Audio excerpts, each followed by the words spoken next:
What's going on, peoples? This is your man Lee Majors once again.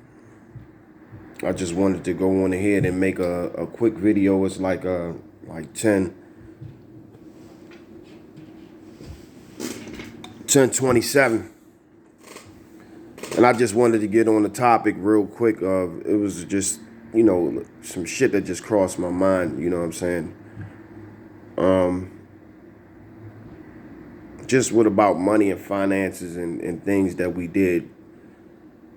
I call this strike while the iron is hot.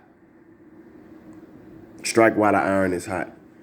And what I mean by that is that all in life we had opportunities to make money and do certain different things. So I'm gonna tell you a short end story real quick. Back in the day, when I say this is like early 2000, mid 90s, early 2000s. This is like almost 20 years, going back 25 years of when I was doing my thing in hip hop. And I named this part "Strike While the Iron is Hot." Story part one, where I tell different stories on how I dealt with money and shit. Just real live shit. I won't reveal any characters' names on here through these stories that I tell, for the sake and integrity of their name. Even though, some of these people deserve to get punched straight in their motherfucking mouth and scraped against the floor. But these are niggas who I done business with, who I've been knowing for years, who I'm talking about. But I still have somewhat respect, because it was years, it's years ago. Shit that you will never forget, but lessons that you will always learn. Back then, we, doing hip hop, we used to sell CDs, and this is something that when I first started getting into, investing, what I'm saying, looking deeper to, for you to invest in yourself. And back then I worked in College Park. College Park is a college town, and I used to work at this restaurant called Cluck You Chicken. And when I started there, I was like between 16, 17 years old at this particular time. You know what I'm saying? So, the owner, his name was, JP Haddad. And JP Haddad had gave me the opportunity, to work and to make money and to kind of like fill myself out as a man coming up in his restaurant working. This was the first Cluck You that was down there. It was off of Route 1. And he allowed us, to make money or whatever. I remember one day we was talking, because I ain't got that much time, so I'm going to just bring up different key points.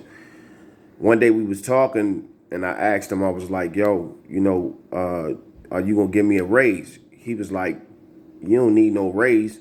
And I looked at him.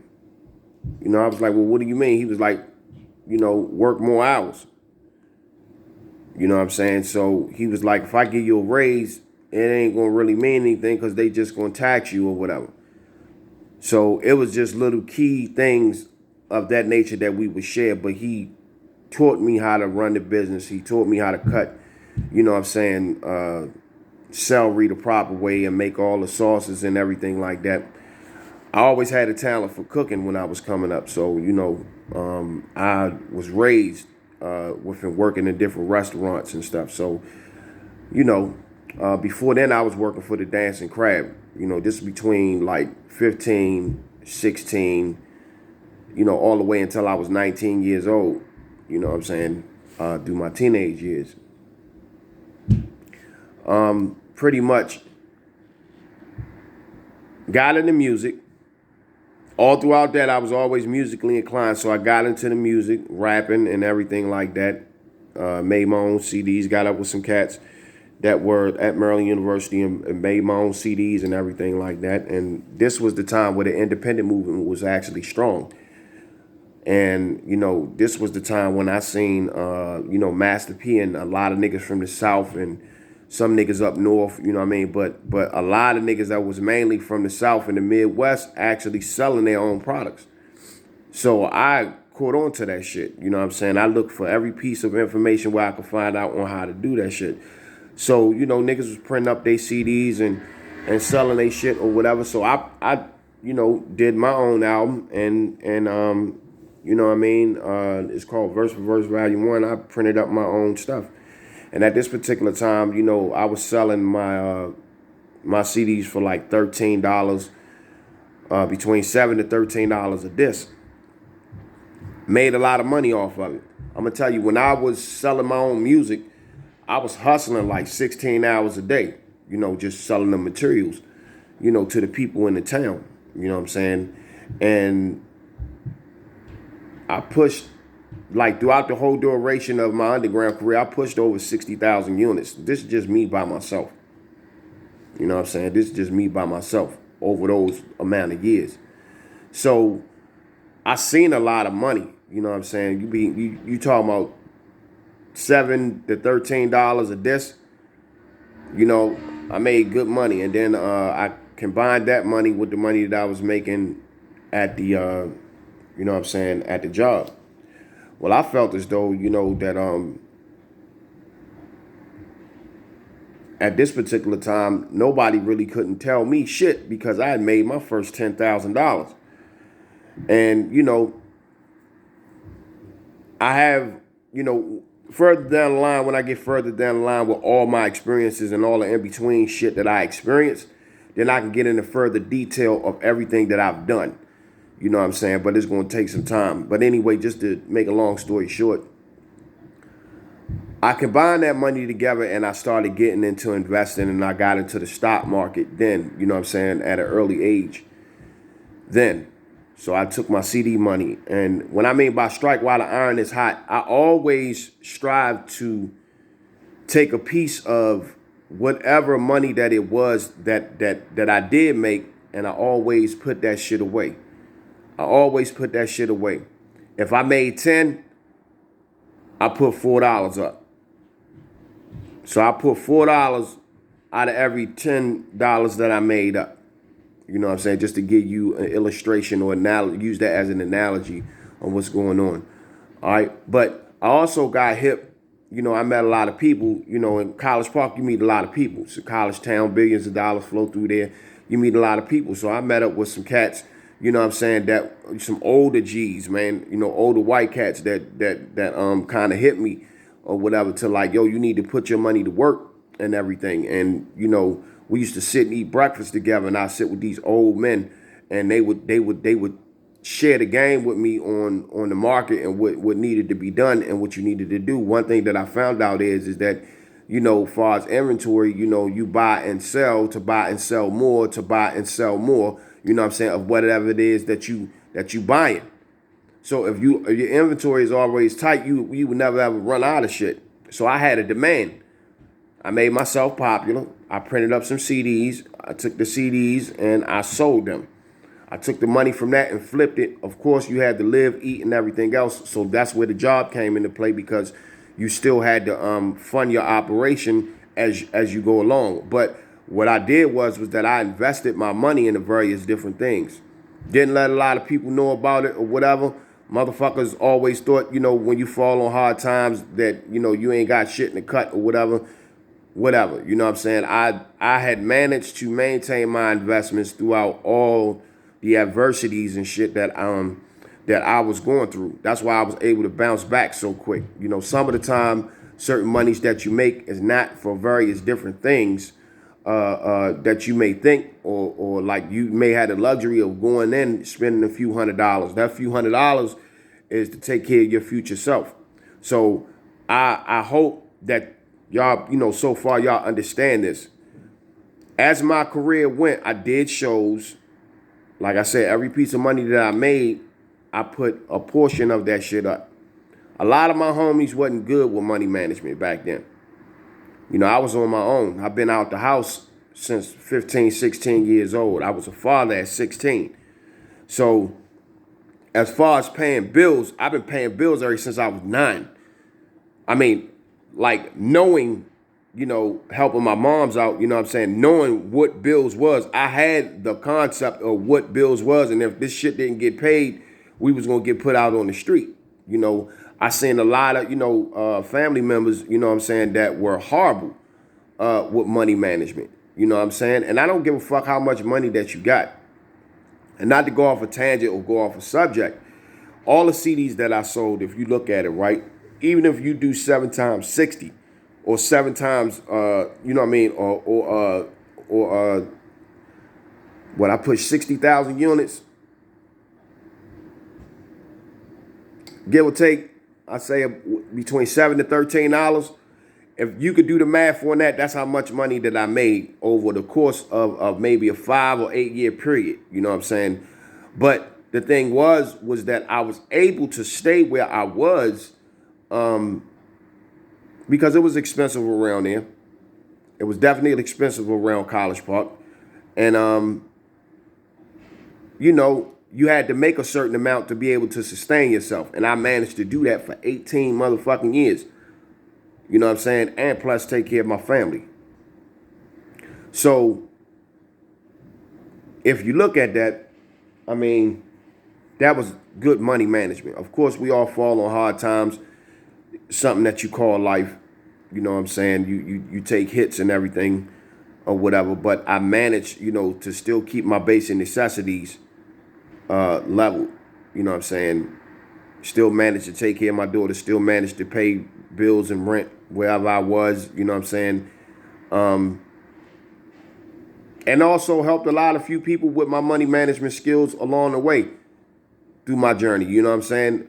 But the thing was, my stability of being able to maintain was, I had a system, so it wasn't really interrupted. You know what I'm saying? So it's like when you strike while the iron is hot, when you get a lump sum of money, you always have to think about your future self. And that's what this video is for. You always have to think about your future self.